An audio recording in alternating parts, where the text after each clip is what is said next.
Hazrat Abu Sa'id Khudri radiyallahu anhu reports, Allah's Apostle sallallahu alaihi wasallam went to Eidgah for Eid al-Adha or Eid al-Fitr.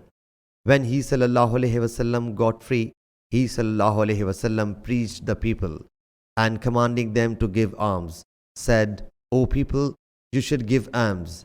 Then he sallallahu alaihi wasallam passed by the women and said, O women, give alms as I have seen mostly you in hell.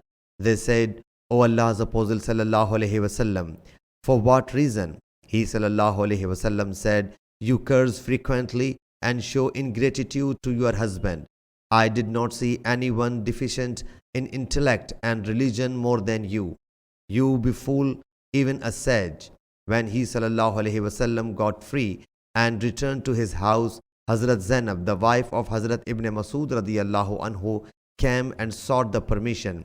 It was said, O Allah's Apostle sallallahu alaihi wasallam, it is Zainab. He said, which Zainab is it? It was said, the wife of Ibn Masud.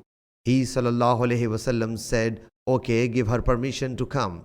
When she was granted permission, she said, O Allah's Prophet sallallahu alaihi wasallam, today you have passed orders to give alms. I have some jewelry which I want to give as alms. Hazrat Ibn Masud whereas thinks that he and his children deserve it more than anyone else whom she gives alms.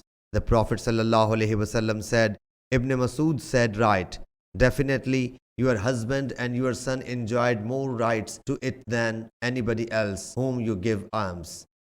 Sahih Bukhari, Hadith number 1462.